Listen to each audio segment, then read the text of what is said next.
음악, 소주를 부르는 나무 상점에 오신 것을 환영합니다. 안녕하세요. 오늘도 사연 살롱을 찾아주셔서 감사합니다. 저는 현재 이혼한 후 작은 시골 학교에서 교사로 일하고 있는 30대 여성입니다. 여러분은 작은 학교에 대해 어떻게 생각하시는지요?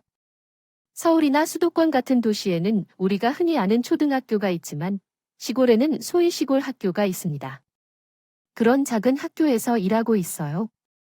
남들은 제게 좀 특이하다고 하지만 원래 시골 학교 교사가 되고 싶었어요. 도시에서 태어나 자라서 그런지 시골살이에 로망이 있었거든요. 하지만 농사를 지을 생각은 없었어요. 꿈은 교사였기 때문에 제대로 된 직장 생활을 하면서 아이들과 함께 시골 생활을 즐기는 교사가 되고 싶었어요. 더불어 바다도 가까운 예쁜 작은 학교에서 일하고 싶었죠. 하지만 그게 쉽게 이루어지는 것은 아니었어요. 어렵게 초등교사로 합격하여 원하는 학교에 자리가 나기까지 다른 학교에서 근무해야 했어요. 시골 학교에는 항상 자리가 있을 거라고 생각했던 제 생각은 완전히 틀렸고, 그래서 저는 원하는 학교에 자리가 나기까지 최선을 다해 일했어요. 신입교원이었기 때문에 열정을 다해 아이들을 케어하고 가르쳤어요. 또한 제 집은 경기도 한 초등학교에 발령을 받았을 때 출퇴근이 어려울 것이라 생각하셔서 20평 아파트를 사주셨는데 그 점이 너무 죄송했어요. 지하철을 타고 출퇴근하기 어렵지는 않았지만 부모님이 목돈을 쓰는 것 같아서 일단 한번 출근을 시도해보자고 했습니다. 그러나 아버지께서는 저희 독립을 생각하셔서 그렇게 하라고 하셨어요. 늦게라도 좋은 사람을 만나 결혼하고 나를 존중해주는 사람과 함께 할 거야 라고 하셨습니다. 따라서 학교 근처 아파트에서 살게 되었죠. 처음인 사회초년생으로 다소 정신없는 생활을 이어갔는데 한 남자를 동료 선생님에게 소개받게 되었어요. 처음엔 큰 기대는 없었지만 그의 능력과 인간성을 칭찬하는 소리를 듣고서는 어떤 사람인지 궁금해지더라고요. 그래서 금방이라도 한번 얼굴을 보고 싶었는데 그러다 보니 그는 사업을 하시는 분이어서 대화가 통할 뿐만 아니라 시원시원하게 잘 말해주셔서 매력을 느꼈어요. 그 사람에게 집중하고 있더군요. 그렇게 저와 그 사람은 처음 만남 후 2번, 3번째 만남까지 이어졌고 서울을 떠나 타 지역에서 혼자 생활하다 보니 사소한 일까지 그 사람에게 의지하게 되었습니다. 그 사람은 제보다 5살 많았지만 저를 매우 잘 챙겨주었어요. 서로의 호감이 생겨 저는 부모님의 바람과는 다르게 연애를 시작했고 그 사람도 시골의 작은 학교에서 일하고 싶어 했던 저와의 미래를 생각하던 중 결혼 의사를 나타내었어요. 나쁠 것이 없다고 생각했고 나름대로 경제적인 조건과 상호 존중을 갖추어야 탈이 나지 않는다고 생각하는 사람입니다. 결혼 상대를 잘 선택했다고 생각하던 저에게 결혼을 먼저 한 선배 교사들이 좋은 사람인지 생각을 해보라고 하며 시어머니와의 관계가 중요하다는 경고를 주었지만 듣고 안도했어요. 결혼 전에 합가를 하지 않겠다는 약속도 받았어요. 시댁에 인사를 드릴 때 시어머니는 좋은 인상을 주셨고 저를 매우 반가워하며 얼마나 기다렸는지 몰라. 은주 씨가 은인이야 라고 환영해 주셨어요. 처음 뵙겠는데 도진 오빠가 많이 말했다며 인상 좋은 부모님이야. 첫 만남은 나쁘지 않았고 사실 의미 있는 만남이었지만 독립적으로 살고 싶은 마음이 강했던 저는 결혼 후 혼자 살 것 같은 말에 안도한 감정을 느꼈어요. 해당 글 의도와 내용을 잘 이해했는데 추가 문구가 있으시면 알려주세요. 그리고 반품은 안 되어요. 어떻게 발견했는지 자유롭다고 막제가 기분이 상해요. 안 되겠어요. 그래도 나랑 살다가는 좋았잖아. 아프면 내가 약 사다 주고 죽을 때도 나라도 있어서 다행이라고 했었던 거 맞아.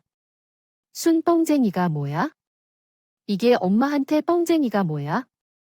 그때 모자가 진짜로 참 사이가 좋아 보여서 보기가 좋다고 생각했었어요. 그리고 제가 시골 작은 학교에 발령받고 싶어하고 이동을 하더라도 계속 시골 학교에 있고 싶어 한다는 사실을 듣고는 조금 놀랐는데 타다가 그러셨어요. 어머나. 젊은 사람이 특이하네요. 시골이 좋지. 사람은 원래 자연과 가깝게 살아야 해요.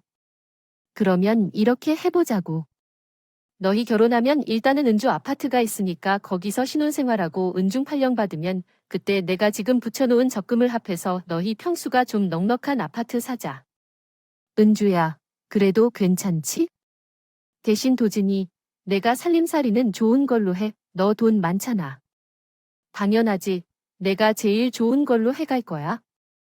은주야, 갖고 싶은 거 있으면 다 말해. 오빠가 다 사줄게. 어차피 이사 갈 때 짐이 다 바뀌는데 뭘 살 필요가 없잖아. 그러지 말고 필요한 것만 사자.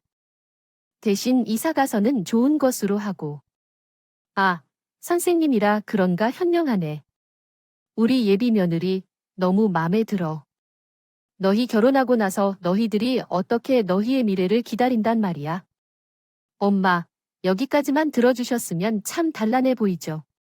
저도 그런 줄 알았어요. 그래서 나는 정말 시집 가는 것이 잘 될 것이라 자랑스럽게 생각했었는데 그런 건 방관하지 않아야 한다고 사람 마음이 손바닥 뒤집다 바뀌는 건 순간이었어요. 하지만 저는 철대같이 믿었어요. 그래서 결혼식까지 완전 논스톱으로 진행했어요. 남편은 사업하는 사람인데도 술과 담배도 하지 않았고 성격도 서글서글한데 우리 친정에도 살갑게 잘해줘서 제 부모님도 하루라도 빨리 남편을 사위 삼고 싶어 했거든요. 그래서 저는 결혼을 했고 시어머니가 제안한 대로 신혼살림은 제가 살고 있는 아파트에 차린 거야. 어차피 발령을 염두하고 있었으니까 불만은 없었죠. 오히려 고마운 마음이 컸어요. 저를 배려해서 기꺼이 제 발령지로 이사를 결심해준 남편이었으니까요. 물론 약속이 있었기 때문에 결혼을 했지만 그래도 고마운 건 고마운 거잖아요. 그래서 저는 남편에게도 좋은 아내가 되어주고 싶었고 그렇게 6개월 동안은 나름 행복한 신혼을 보냈어요. 하지만 그런 행복도 그렇게 오래가지 않더라고요. 남편과 나는 반반씩 하기로 한 집안일 덕분에 조금씩 다투기 시작했는데 제 입장에서는 약속까지 해놓고 자기 편으로만 행동하는 남편에게 화가 났어요. 오빠, 오늘 화장실 청소 오빠가 해야 하는 날이었는데 쓰레기통도 그대로고 이게 뭐야? 나도 바빠서 그런 것이야. 그리고 화장실 청소 한 주 쉬어도 문제 없잖아. 식구가 많은 것도 아닌데. 지난번에도 그러더니 요즘 왜 자꾸 집안일을 미루는 거야? 음식물 쓰레기도 안 버려서 초파리가 나고 설거지도 안 하려는 거잖아. 자기야, 말이 나와 하는 말인데. 우리 이게 언제까지 해야 하니까? 집안일은 물론 여자가 하는 게 아니란 말이지. 왜 집안일은 여자가 해야 하지? 그것은 우리가 함께 해야 하는 일이야. 자기는 여기에 없지. 우리가 먹고 쓰고 생활하는 것은 책임을 진다. 하지만 그렇게 이야기하면 안 돼. 아니, 자기는 여자니까 그런 것들이 익숙하지만 나는 남자니까 그것들이 더 힘들다고. 자기도 알잖아. 나는 평생 이런 것을 해본 적이 없어. 그게 나에게 얼마나 스트레스인지 알아? 6개월 한다면 오래 한 거야? 그러니까 이제 좀 이해해주고 봐줘야 해. 그때도 됐잖아. 뭘 봐줘? 이건 같이 살아가기 위한 약속이잖아. 그러면 나더러 일하고 퇴근해서도 집안일을 혼자 다 해야 한다는 말이야. 그러다가 아이가 생기면 아이도 나 혼자 키우라고 하겠지 그거야? 당연한 게 아니겠어? 아이는 엄마가 키워야지. 뭐, 그럼 오빠는 이 집에서 뭘 하는 건데? 나는 돈을 벌어야 하고 집에 와서는 쉬어야 되는데. 자기는 선생님이라 편하게 하는 일하지만 나는 아니잖아. 맨날 사람을 만나고 현장을 나가고 얼마나 힘든지 알아. 저는 6개월 만에 변해버린 남편을 보고 너무 황당했어요. 그래서 어이가 없어 말도 제대로 나오지 않았어요. 그리고 그때부터 불만이 차곡차곡 쌓이기 시작했고 저희 부부는 사이가 좋을 때보다 싸우는 날이 많아졌어요. 그러던 중 한 번 남편이 제 염장을 지르자고 했어요. 글쎄, 저한테 시어머니와 합간을 하자는 거예요. 뭐, 합간을 하자고? 그게 갑자기 무슨 말이야? 어머님이 그런다고 합간하고 싶다고 했다고요. 안 돼. 내 생각에 자기랑 나랑 계속 집안일로 싸우느니 엄마랑 같이 살면 어떨까 해서 우리 엄마야 평생 살림해 온 분이거든. 그러면 자기랑 나 편하게 일하면서 더는 싸울 일이 없을 거잖아. 아이를 낳으면 아이도 엄마한테 부탁하고 싫어 자기가 집안일 하기 싫다고 지금 나한테 어머님을 모시라는 거야? 세상에 그런 아들이 어디 있어? 그리고 어머님도 결혼 전부터 혼자 지낼 수 있어서 그런 말 꺼낸 거 아니야? 6개월 혼자 지내봤으면 됐지. 아마 우리 엄마도 지금쯤 외로울걸. 그러지 말고 우리 쉬운 길을 가자고 엄마야. 내가 얘기할 테니까 싫다고 말해. 나는 발령을 기다리는 것 몰라. 그럼 그때는 어머님이랑 다 같이 이사를 가자고 하는 거야? 싫다고? 자꾸 싫다고 선보지 말고 차분하게 잘 생각해봐. 우리 엄마가 아무리 혼자가 좋다고 했어도 나이 드시면 형이나 나가 모셔야 할 텐데. 그걸 좀 얼버무려준다고 생각해도 될 거야? 자기 설마 우리 엄마랑 같이 사는 게 싫어서 그런 건 아니겠지? 그럼 나는 너무 실망인데? 뭐, 실망인 나야말로 당황스럽군. 분명 학과는 없다는 짓이 결혼 전에 그래놓고 이러는 법이 어디 있어? 저는 결혼 6개월 만에 다른 소리를 하는 남편을 보고 속아서 결혼했다는 기분이 들었어. 자기가 집안일을 싫어해서 그런 이유로 시어머니와 합간을 하자고 억지로 부르는데 저는 당연히 싫다고 했어. 어디까지나 결혼 전에 들은 말은 있고 시어머니도 저와 생각이 같을 거라고 믿어 의심치 않았는데. 그런데 믿었던 시어머니도 남편한테 무슨 말을 들었는지 결혼 전에 제가 알던 사람과 점점 달라지기 시작했어. 주말이면 얼굴을 보자고 하고 하루에도 두세 번 연락해서 별것도 아닌 것을 물어보며 저에게 사소한 것까지 의지하려고 했어. 솔직히 조금 불편했어. 이 모자가 왜 이래? 그리고 남편은 제가 집안일에 대해 잔소리를 할 때면 하소시전을 했고 한 번은 너무 짜증이 나서 계속 그럴 거면 합간을 하는 게 아니라 이혼을 하자고 내뱉어 버렸어.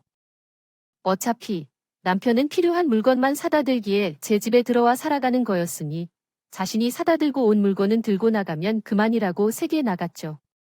그러다가 이 남자가 제게 치사하지만 하더니 슬그머니 꼬랑지를 내리기도 했어요. 아무튼 남편의 합과 타령은 그렇게 입막음이 되었어요. 그러나 여전히 이 핑계, 저 핑계를 대며 집안일을 안 하려고 했고 심지어 반찬 투정까지 하는데 정말 죽겠더라고요. 하지만 부부가 함께 살아가려면 어느 정도 맞춰가야 한다며 좀 봐줄 건 봐주라는 친정 엄마의 말에 몇 번은 참았어요. 저도 결혼한 지 얼마 안 됐는데 남편이랑 이혼 의논하며 싸우기도 싫고 제가 할 수 있는 건 하고 눈 감을 수 있는 것은 그렇게 하려고 했는데요.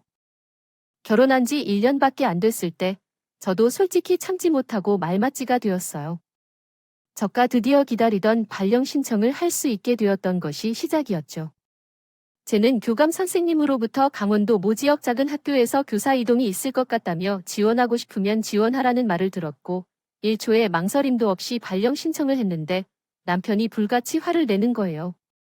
뭐, 그러니까 나한테 상의도 하지 않고 벌써 발령 신청을 했다고? 아니, 나한테 어떻게 그래? 왜? 원래 그렇기라도 결혼한 거잖아? 왜 이렇게 화를 내? 내가 화 안 나게 생겼어? 그거 지금이라도 취소할 수 있는 거지. 내가 지금 하는 일이 좀 중요해서 당분간은 여기 있어야 할 것 같아. 그러니까 자기 시골 발령은 좀 미루자. 그건 다음에도 기회가 있는 거잖아. 남들은 가기 싫다고 하는 걸 굳이 가겠다고? 오빠, 이제 와서 이러면 안 되지. 내 의사 존중해주면 안 되었어? 그랬으면 애당초 나랑 결혼하지 말았어야지. 몰라, 상황이 바뀌면 생각도 바뀔 수 있는 거지. 자기야, 나 좀 존중해줘라. 우리 엄마는 어쩔 거야? 학과도 싫다고 하면서 이젠 아예 멀리 가버리자고? 자기, 그렇게 안 봤는데. 사람이 참 이기적이네. 이기적이라니, 지금 이기적인 사람이 누구인데? 나는 됐다고. 혼자라도 갈 거라고 성질을 내고 전화를 끊어버렸어. 그러나 퇴근 시간이 되자 전화를 기다렸다는 듯 시어머님이 만나자고 전화를 하셨어요. 그래서 시어머님을 만나러 학교 근처 카페로 갔어요. 은주야, 도진이한테 대강 여기는 들었는데. 그런데 지금 당장 거길 가야 하니? 그때는 그래도 될 것 같아서 별말을 안 했는데. 막상 그 멀리까지 너희를 보낼 생각을 하니 내 마음이 좀 그래. 너도 알잖아. 난 큰 아들도 저 멀리 지방에 보냈는데 막내까지 그 산골로 보내면 내 마음이 얼마나 허전하겠니? 어머니, 그래도 이제 와서 이러시면 안 되죠. 제가 결혼 전부터 시골 학교 발령받고 싶다고 자리 나면 지원할 거라고 미리 말씀드렸잖아요. 그때는 좋다고. 신혼집도 그때 맞춰서 사라고. 지금 제 아파트에서 살고 있는 건데 이제 와서 말을 바꾸시면 제가 너무 곤란해요. 이미 발령 신청했고요. 저는 혼자라도 가고 싶어요. 뭐, 혼자 간다고? 예, 그게 뭐가 좋다고 이래? 내가 도시에서만 살아서 괜히 그러는 건데. 시골살이 그게 엄청 불편하다. 없는 게 천재야. 그리고 지금 내 남편 사업도 생각을 해야지. 결혼 전보다 어째 더 힘들어지고 있다고 하는데 여기저기가 어떻게 이사까지 갔니? 아무튼 지금은 때가 아닌 것 같아서 발령을 취소해 주세요. 제가 오기 전에 미리 확인했는데 그 신청을 취소할 수 있다고 했어요. 만약 처리할 수 없다면 너희 학교에 가서 취소해 달라고 부탁해 주세요. 저는 시어머니의 말에 놀랐어요. 세상에, 시어머니가 며느리가 근무하는 직장으로 가서 그런 말을 하다니 어이가 없어요. 그래서 결코 그런 행동을 하지 말라고 말씀드렸는데 그러자 시어머니는 사람들이 많은 카페에서 울면서 소리를 지르며 오시더라고요. 그래서 나 널 어떻게 해야 하니? 라고 하면서 도진이 걔가 나한테는 딸처럼 소중한 존재인데 그렇게 멀리 보내주고 나 혼자 어떻게 살라는 거죠? 개콘 같은 삶을 보내고 하루도 평안히 자지 못하는데 그런 것은 적이 없는 사람이에요. 제발 그렇게 하지 말고 제 소원을 이뤄주실 거라고 생각하시고 마음을 열어주세요. 여기가 얼마나 좋은지 가까운 학교로 보내주세요. 저는 시어머니와 아무 말도 나누고 싶지 않았어요. 어차피 내 말을 듣지 않을 것 같아서 같은 말을 여러 번 반복할 필요가 없다고 생각했어요. 그래서 무의미한 대화를 하고 싶지 않다며 자리를 떠나 집으로 돌아왔어요. 집에 와서 남편이 이미 기다리고 기대한 얼굴로 바라보았지만 그 표정에는 짜증이 나더라고요. 나이가 몇 살이긴 한데 내가 싫다고 소리치고 엄마에게 어떻게 말하냐? 한심스러워 보여? 우리 엄마 만났어. 우리 엄마가 뭐라고 하길래 가지 말라고 해. 거봐. 우리 엄마도 기분 좋아하지 않는다고 하면서 여러 사람이 다 그렇게 말하는 걸 보니 그 이유가 있는 것이죠. 좀 더 현실적으로 생각하자.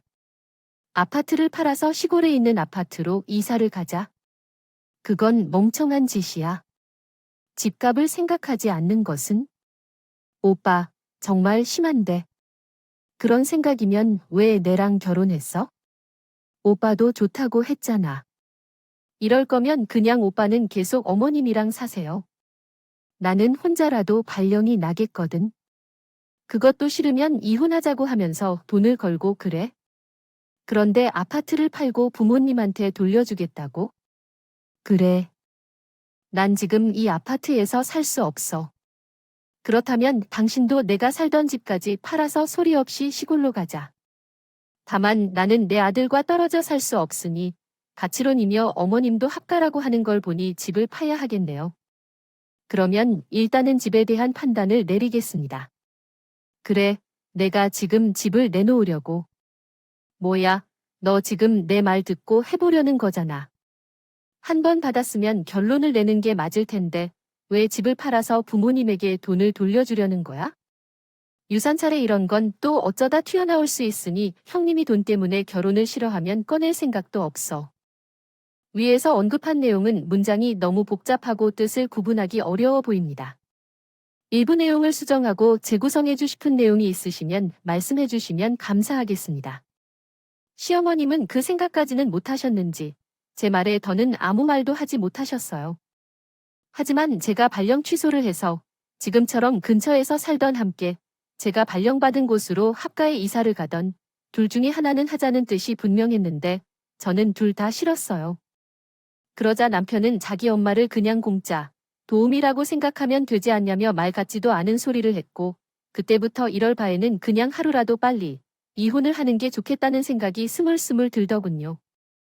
급기야 시어머님은 모든 것이 발령 신청을 하게 한 학교의 문제라며 학교에 적극 항의하겠다고 난리를 치시는데 이게 지금 뭐 하자는 짓인가 싶었어요. 그렇게 자유롭게 살고 싶다고 외치던 시어머님은 더는 존재하지 않았죠. 이쯤 되면 사기 결혼이 아닌가요? 제가 왜 이 모자 때문에 오랜 시간 바라던 꿈을 포기해야 하냐고요. 그래서 복잡한 마음의 친정에 고민을 털어놓았어요.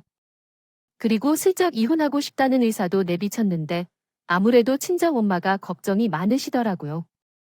아무리 세상이 변했다고 해도 교사가 결혼한 지 얼마 되지 않았는데 이혼했다고 하면 괜한 말이 돌지 않을까? 내가 말하는 시골 작은 학교인가? 정말 가고 싶어. 엄마, 나는 솔직히 그러려고 익명 공부한 거야. 엄마도 알면서 그야. 그렇지만 김서방이랑 사부인이 그렇게 싫다고 하니까 하는 말이지. 왜 애한테 그래? 나쁜 건 그 사람들이지. 애당초 싫었으면 결혼하겠다고 하지 말았어야지. 이제 와서 말을 바꾸면 어떡해? 연주야, 괜찮아. 괜히 속 끓이지 말고 너 하고 싶은 대로 해. 교사는 뭐 사람 아니야? 살다가 안 하다 싶으면 이혼할 수도 있지. 이혼하면 애들 못 가르쳐. 당장 집 내놓고 넌 이사할 곳 알아봐. 저는 친정 아빠의 말에 이혼을 결심했어요. 사실 몇 번이고 이혼이 아닌 다른 방법을 찾으러 노력했지만 막무가내로 나오는 남편과 시어머니에게 질려버렸고 이미 마음도 떨었는데 그런 고민을 하는 게 의미가 없다는 생각이 들었거든요. 그런데 남편은 제가 이혼 서류를 내밀며 진지하게 이혼하자고 하니 노발대발 성질을 내며 이혼 서류를 찢어버렸고 찌질하게 자기 엄마한테 얘기하겠다며 저를 협박했는데요. 가뜩이나 정 떨어져서 꼴 보기도 싫은데 더 보기 싫더라고요. 그래서 이혼할 거니까 내 집에서 나가라고 했어요. 너는 아주 이혼이 무기지. 왜 내가 이렇게 나오면 내가 알겠다고 자꾸 들어갈 줄 알았어? 웃기지 마. 나는 절대 너랑 이혼 안 해. 이사도 안 갈 거야. 그냥 여기서 쭉 살 거야. 누구 맘대로. 나 벌써 부동산에 집 내놨거든. 너는 권리 없어. 결혼 전 약속도 전부 다 어기고 집안일로 나 몰라라면서 나만 부려먹으려고 하는데 나라고 내가 좋겠니? 거기에 뭐 합과 너야말로. 웃기지 마. 그거였네? 너 우리 엄마가 학교 안 하면 돈 안 준다고 해서 이러는 거지. 야, 속 보인다. 니네 학교에서도 너 이렇게 속물인 거 아니? 내가 소문 한 번 제대로 내줘. 속물. 그래, 너 하고 싶은 대로 해. 나는 뭐 가만히 있겠니? 됐고. 결혼할 때 들고 온 거 가지고 내 집에서 나가. 야, 이것들을 내가 전부 어떻게 들고 나가? 냉장고랑 TV에 내가 산 건 야, 침대랑 소파도 내가 샀네. 그래요, 이해했습니다. 그럼 잠시 문만 나갑니다. 짐은 하나도 빼지 않고 용달로 너희 엄마 집으로 보내주겠습니다. 너희 엄마, 너 같은 싸가지 없는 여자였구나. 나도 너희 엄마 아빠랑 해볼까? 해 하든지 말든지 나는 상관없어요. 지금 당장 나가야겠다고 하니까. 저는 강제로 남편을 제 집에서 쫓아내려 했어요. 그래서 그 남편은 쓸쓸하게 엄마 집으로 가게 되었죠. 엄마한테 자기가 억울하다고 토로하고 야간에 시어머님이 제 집 초인종을 쉴 새 없이 누르다가 저는 열지 않았어요. 그러자 곧이어 전화가 빗발쳤고 그것도 무시해버렸죠. 그래서 천하의 못된 년이라며 막말이 적힌 문자들이 연속해서 오기 시작했고 저는 한두 개만 읽고 나머지는 다 무시했어요. 그러자 화가 나서 주체를 잃은 것인지 아파트 현관을 발로 차며 소란을 일으키다가 이웃의 신고로 경찰이 나타나 제 손에 끌려갔습니다. 솔직히 통쾌했어요. 그리고 그 다음에도 똑같이 무시하는 걸로 읽었죠. 그 두 주말에 1톤짜리 이삿짐 차를 불러와서 남편이 혼수를 합시고 사들인 것들을 전부 시댁으로 보내버렸어요. 그리고 이번에는 변호사 사무실을 통해 남편에게 이혼소장을 보냈죠. 그러자 시어머님이 제가 근무하는 학교로 오셔서 제가 소란을 피우면 경찰에 신고할 거라며 갑자기 제 앞에서 무릎 꿇고 사정을 하기 시작하셨어요. 예은주야, 나는 너를 딸처럼 생각했어. 내가 널 얼마나 좋아하는데. 그런데 이혼이라니, 이건 말도 안 돼. 결혼하면 서로의 입장을 이해해줘야지. 지금 동학이 사업이 좀 어렵다 하긴 하지만 그러니까 어쩔 수 없어. 내가 언제 그 사람 돈 못 벌어온다고 했나? 내가 화가 난 건 결혼 전과 결혼 후가 너무 다르다는 거야. 사람이 왜 한 입 가지고 두 마디를 해? 처음부터 어려웠으면 어렵다고 했어야죠. 그때는 뭐든 다 저한테 맞추겠다고 그래놓고 이게 뭐냐고. 어머님도 똑같으시잖아요. 저 어머님이 제공하신 돈에 미련이 없어요. 합과도 싫고요. 뭐가 그렇게 단호한데요? 그냥 지금 이때가 아니라는 거예요. 남편 사업이 다시 좀 잘 돌아가면 강원도는 좀 머니까 경기도 외곽 시골로 다시 팔리면 되는 거고. 내가 아무리 그래도 여자는 시집 들면 가정이 먼저야. 너희가 애가 없어서 그래? 그리고 세상에 남편 따라 타지아가는 여자는 있어도 부인 따라 타지아가는 남편이 어디 있어? 내 아들 최면도 생각 좀 해줘요. 가만 보면 내가 내 아들을 막대해. 집안일도 그러게 하라고 시키는데 나는 내 아들을 저렇게 안 키웠다. 자고로 아내가 남편 길을 살려줘야 바깥 일도 잘 하는 법인데. 내가 그러니까 내 아들이 잘했던 사업도 요즘 잘 안 되는 거야. 그러니까 전부 제 탓인 거네요. 그래서 이혼할 거예요. 전 싫어요. 부부가 서로 존중하고 배려해야 하는데 왜 저한테만 그런 걸 강요하시나요? 어머님도 결혼 전에는 다 괜찮다고 하셨잖아요. 저 어머님한테도 화가 나요. 속은 기분이라고요. 너도 참 답답하단 말이에요. 사람이 마음이 바뀔 수도 있는 것인데 어쩌면 그렇게 꽉 막혔나? 너는 교사인데 내 아들이 이제 별 볼 일 없으니까 내가 우리 모자른애 무시하나. 이런 속물 같은 거 내 집안엔 그럴 이유 없어. 내가 보낸 짐은 조만간 다시 보낼 테니까 그렇게 이해합니다. 시어머님은 그렇게 말을 허용하지 않고 당신 말이 끝나자마자 침실에서 내뺐어요. 어찌나 걸음이 빠른지 금세 사라지고 안 보이더군요. 그리고 누구 마음대로 이혼을 못하게 하는 건지 저는 오기가 생겼어요. 그래서 최대한 빨리 이혼을 해야겠습니다. 이혼을 결심했습니다. 다행히 집도 금방 임차자가 나타나 남편이 없는 사이에 계약을 끝냈고 이사 들어올 사람이 사정이 급하다고 해서 저는 당분간 좀 불편하더라도 친정에서 출퇴근하기로 하고 집 매매를 끝냈어요. 그러자 집이 팔린 줄도 모르고 또다시 짐을 보낸 남편과 시어머니께서 저한테 어떻게 그럴 수 있냐며 또다시 노발대발했고 이번에는 제 아빠가 나서서 뭐라고 하니 화를 내는 성질의 남편이 전화로 버럭하더군요. 내가 살다 너같이 치사한 애는 처음 본다. 그래, 이혼해. 너 같은 여자를 사랑한 내가 등신이지. 너는 너밖에 모르는 이기주의자야. 시어머니 모시기 싫다고 이혼하는 며느리가 어디 있냐? 너는 뭐 평생 안 늙을 줄 알아. 천벌 받을 것 우리 엄마. 평생 내가 모실 거니까 이혼해? 참 기가 막혔어요. 시어머니 모시는 건 물론 싫지만 제가 이혼하는 이유가 그게 아닌데 그 사람들은 자기들 편한 대로 생각하며 저를 나쁜 여자로 만들려고 했어요. 나쁜 걸로 따지면 결혼 뒤에 안면 몰수하는 게 더 나쁘지 않나요? 쟤는 시간이 흘러가면서 속았다는 생각밖에는 할 수가 없었어요. 그렇게 이혼 소송이 진행되는 중에 저는 정식으로 발령이 났고 말이 시골썰이지. 그곳에서도 자꾸 아담한 오피스텔을 얻어 새로운 출발을 했는데 집요한 시어머니는 포기가 안 되는 건지 또 다시 저를 찾아 학교로 오셨어요. 예, 꼭 이렇게까지 해야 하는 거니? 집도 훌렁 팔아버리고 소송이라니에 놓아준 무서운 애구나. 그럼 어떻게 해요? 발령이 났고 저도 준비를 해야 하는데 어머님께서랑 어머님 아들과는 말이 통하지 않아서 저도 어쩔 수 없죠. 그 사람도 이젠 이혼하는 거 동의했어요. 어머님도 그 사람 멀리 보내는 걸 싫어하셨잖아요. 그냥 결혼 전처럼 사시면 돼요. 혼자 내가 이렇게 부탁하니 그냥 좋게 좋게 풀어라. 이미 발령 나버린 건 어쩔 수 없으니 그냥 내가 하고 싶은 대로 해. 그러면 되는 거잖아. 아니요. 이제 제 마음이 그때랑 같지 않아요.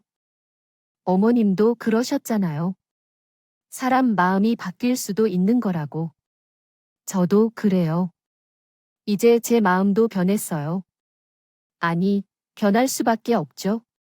결혼 전이랑 너무 다르잖아요. 사람이 아무리 화장실 갈 때랑 나올 때가 다르다고. 결혼하자마자 집안일은 여자 일이라고 합과 타령했는데 사실 그때부터 저도 마음이 변하기 시작했네요. 뭐, 그뿐인 줄 아세요? 어머님도 그 사람이랑 다를 게 없어요. 결혼 전에는 그렇게 잘해주시고 다 맞춰주시더니 이젠 아들 걱정만 하시잖아요. 그러니까 그렇게 사랑하는 막내 아들이랑 살아고요. 저는 빠질게요. 아니야, 그냥 나는 니들만 잘 살면 된다. 정말 그것밖에는 바라는 거 없어? 솔직히 지금 우리 도진이 사업이 많이 어렵잖아. 너랑 결혼하고 축 계속 마이너스라서 빚 만지고 있다고. 나한테까지 돈 달라고 하는데 너까지 없으면 우리 아들이 비빌 언덕이 없지 않니? 그래도 너는 평생 직장이니까 굶어 죽을 일은 없는데 시어머니의 태도 변하는 저를 생각해서 변한 것이 아니라 남편이 망하고 있는 사업 때문이었어요. 사실 결혼 후 줄곧 죽어가고 있던 남편의 수익은 이제 마이너스가 된 지 오래되었어요. 그래서인지 어느 순간부터는 출근하는 날보다 집에 있는 날이 더 많았는데 자격지심인지 집에서 놀면서 집안일을 곧 죽어도 하지 않으려 했어요. 그런 꼴의 자존심 때문이었겠죠. 사실 그래서요. 더 싫었어. 남자가 너무 찌질해 보였거든. 그래서 시어머니에게 앞으로 학교로 찾아오면 그때는 경찰에 신고할 거라고 무서운 억지로 말했는데 돌려보냈어. 시어머님은 지푸라기라도 잡고 싶은 모양이셨는지 우리 친정까지 남편을 데리고 찾아오셨어. 그리고는 남편에게 당장 무릎 꿇고 빌라고 큰 소리를 쳤는데요. 그때는 남편의 생각이 바뀐 건지 나도 아쉽게 생각한 건지 널쩍하다 엎드려서 저와 우리 부모님께 미안하다고 이혼하고 싶지 않다고 말했더군요. 미안해요, 은주야. 내가 잘못한 거야? 회사에서 스트레스를 받다 보니까 그래서 너에게 그렇게 행동했나 봐. 내 자만심이야. 그러면 안 되는 거였는데 나 은주가 내 따라서 시골로 갈 수 있어? 거기서 다시 시작하면 되니까. 그러니까 나는 한 번만 봐주라. 다시는 말하지 않을게. 그래, 나도 그럴 생각 없다. 내가 그랬잖아. 나는 평생 혼자 살고 싶다고. 사돈, 정말 죄송합니다. 내가 아들을 잘못 가르쳤어요. 우리 아들도 이렇게 반성하고 후회하고 있으니 이혼 소송은 없던 일로 하죠. 은주야, 내가 한 번만 마음 좀 풀어줘라. 응, 내가 이렇게 부탁할게. 저기 사부인이 아니라 아주머니가 여기까지 오셔서 이러는 건 아니죠. 우리가 불편합니다. 이미 우리 딸이 싫다고 하는데 무슨 마음을 풀어야 하죠? 그래서 처음부터 그럴 필요 없었어야 해요. 자네도 그래. 사업은 둘째치고 같이 살아가는 사람을 그렇게 존중하지 않으면 우리 아이가 어떻게 살아가나. 이미 버스는 떠났어요. 은주한테 들었는데 자네의 사업이 지금 힘들다고 해서 그럼 내 딸한테 빌붙을 생각으로 일어나 본데 포기해. 그리고 다시는 찾아오지 마. 아주머니도 다시는 여기 오지 마세요. 바카스도 제발 그러지 마시고요. 제 아들 좀 살려주세요. 우리 정말 어려운 상황이에요. 가족이 어려울 때 함께해야 가족이죠. 왜 제 딸의 속썩이 놈을 살려줘야 하나요?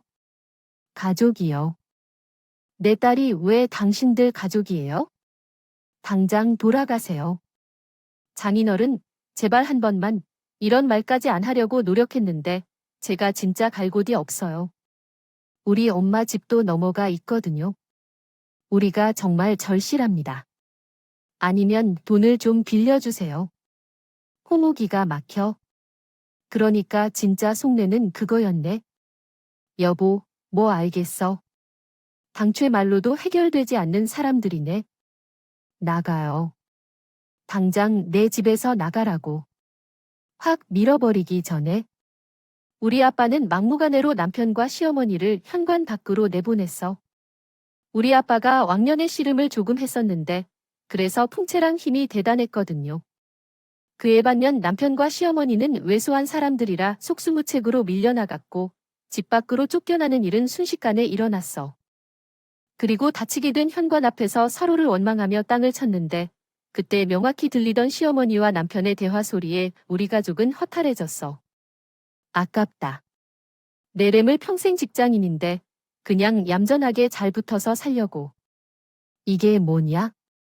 나는 너 때문에 모든 것을 잃고 길거리에 나앉게 되었잖아. 나는 죽어도 너와 함께 살기 싫은데 어떻게 해야 하지? 아니, 내가 이렇게 될 줄은 몰랐어.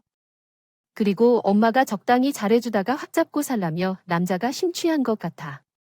와이프를 쫓아서 다니지 말라고 했는데 아파트 값도 올라가는데 어디로 가라는 거냐고 버티라고 했었잖아요. 나는 그냥 너의 사업이 그렇게 하루아침에 망할 줄 모르고 한 말이지. 그래도 사업이라도 잘하는 게 뭔지 알아야지. 나는 망하고 싶어서 망했어. 더 이상 엄마 뒤치다꺼리 하면서 살고 싶지 않아. 이혼하던 어제까지의 내일이던 내가 알아서 해. 나는 모르겠다.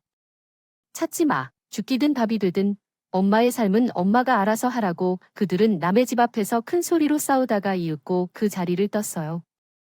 발령 날짜에 맞춰 이혼 소송도 마무리되었던데 이렇게 되니 저렇게가 아쉽더라구나. 남편은 연신 나를 쳐다다니며 잘못했다고 빌고 빌었어요. 학교에서도 전 남편을 다 알 정도였는데 솔직히 너무 창피했어요.